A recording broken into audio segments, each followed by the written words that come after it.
assembling the front office. And I also want to group in the coaching staff, surrounding yourself with competent, like-minded, yet not acquiescent football minds, not obsequious type of personnel who's going to just be like, yeah, you're right, do that. No, people who are going to challenge you for the betterment of the franchise, for the betterment of the New York Football Giants. And I think bringing in Dable is just example number one, right? You worked with him in Buffalo. You knew him very well. You guys are really good friends. You go out together. It's pretty cool.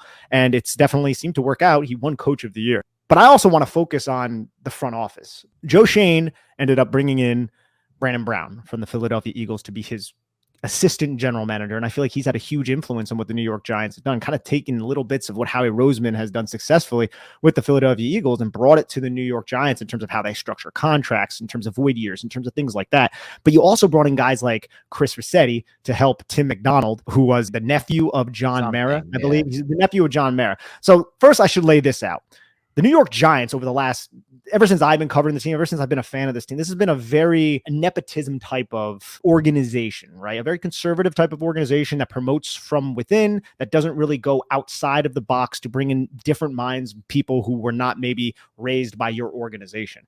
So kudos to John Mara for breaking that mold after making the mistake of hiring Dave Gettleman and going out and getting Joe Schoen. But once Joe Schoen got in here, he was able to do what he had to do, the necessary moves to put the Giants in a position for success by bringing in people like Chris Rossetti to be underneath Tim McDonald. And look at our pro personnel department. We talked about Nick McLeod, Isaiah Hodgins, Fabian Morrell. We talked about these guys. Those were excellent additions by the New York Giants that helped the Giants make the playoffs. I mean, the cornerback room itself was decimated. There was one point where I think it was like one cornerback on the roster. It was actually taking snaps during training camp, and all those other players were identified by the pro personnel department. That is Tim McDonald. Again, that's somewhat nepotistic. I get it. But Chris Rossetti as well, who works under him, who's done an excellent job. Ryan Cowan, who the Giants just brought in, I believe he came from Tennessee. Dennis Hickey, who also, I think, worked with Joe Schoen back with the Miami Dolphins. I brought up Chris Rossetti. It's just this front office that you have did an excellent job this past season, identifying the pro personnel talent, but it's also making this New York Giants team a much more modern football operation. And that's the issue that I think we had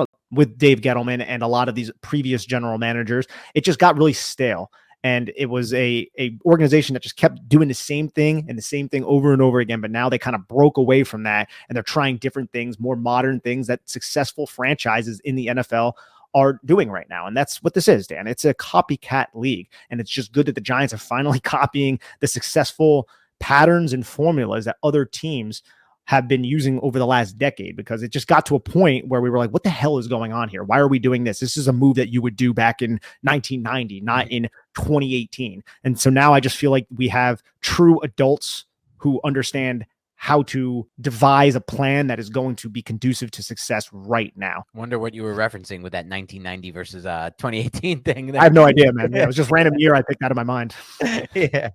But yeah, I think to your point, like, this is not yours is a little more like ever expanding, and I think it's good to include all that, because to your point, like, some of these decisions they've made, and more importantly, like Joe Schoen's willingness to defer some power, to not have this be all about him, to understand like this collective process, has led to some big moments. I believe, and this is not confirmed, but I believe we've heard that Brandon Brown played a massive role in the decision to draft Daniel Bellinger, which we believe is the best value pick they've made so far in this regime by a wide margin. And so you don't have him in the mix, you maybe don't get that pick. And you just have one guy running the show, you don't get that pick. So I think that's really important as well.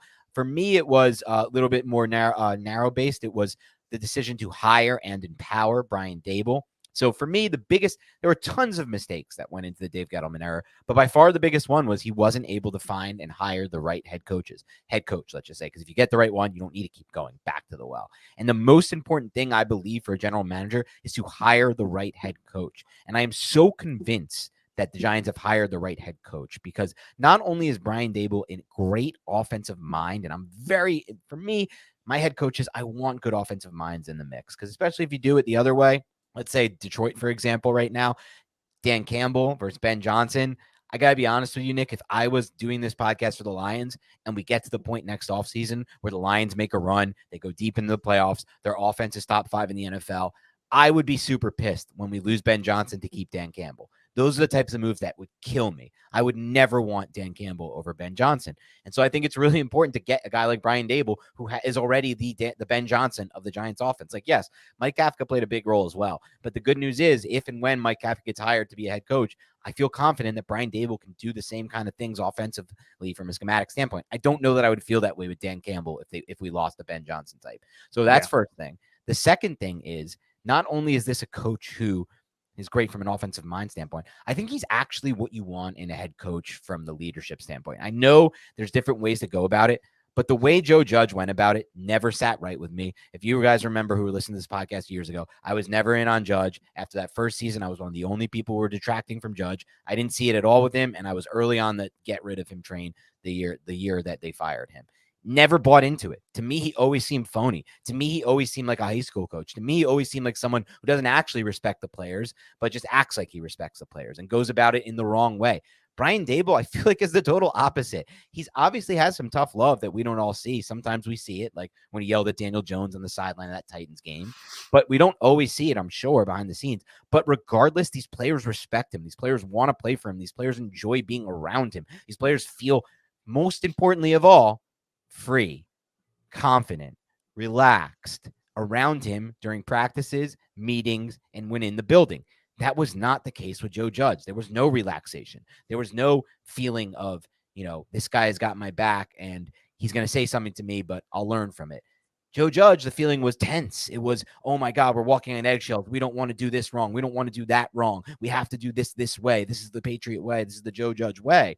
And so I think the combination for Dable of his great offensive mind and the feeling that he has, the feeling the players have around him, make this a slam dunk hire for Joe Schoen. And then the third factor for me is just Joe Schoen's ability to take a step back and be like, I can defer some of my power and my control to my head coach, which is not something every GM does. When you can even extrapolate on this, because empowering Brian Dable allowed him to go out and hire his coaching staff. Now, None of this is validated, and I have no clue if it's true. But if John Mara had his say in Joe Judge hiring Jason Garrett, that could have really altered negatively Daniel Jones's career in the early portions of his career. Empowering Brian Dable to go out there and hire his guys. You think about that. You bring in Wink Martindale. They didn't have a relationship, but they interviewed him and they were like, you know what? I think this is going to mesh well. And I think it's been an excellent addition having Wink Martindale. Getting Mike Kafka was obviously great. And it's not a difficult decision. There's a quarterback coach under Andy Reid who used to be a quarterback in the league. He was just sitting there for the taking, in my opinion. And the Giants were the beneficiary of a great situation, going out and getting a very bright young offensive mind like that. But even retaining Jerome Henderson, you don't always see coaching staffs take coaches from the previous regime, but Jerome Henderson is such a good defensive backs coach that he impressed Brian Dable and they retained him. And I was really happy that they did that. Going out and getting Andre Patterson. Like, we liked Coach Chaos, Sean Spencer and everything. And I think he's with Florida right now. And I'm hoping him the best, but getting Andre Patterson, this is somebody who's been in the league for quite a while, right, who has a lot of respect, who has worked with tons of different bodies. And he was the one to finally make the most of Dexter Lawrence, who we went through the tape. We were always like, this guy has so much talent. We're just not really seeing it for some reason. But this past year, we certainly freaking saw it, Dan, right? And I think there is some credit that has to be provided to Andre Patterson for that. This starts at the top. Joe Schoen, he set this culture, right? And it just trickles down. Brian Dable, you empower him. He brings in the right coaches. And I just feel like we have a positive operation moving forward.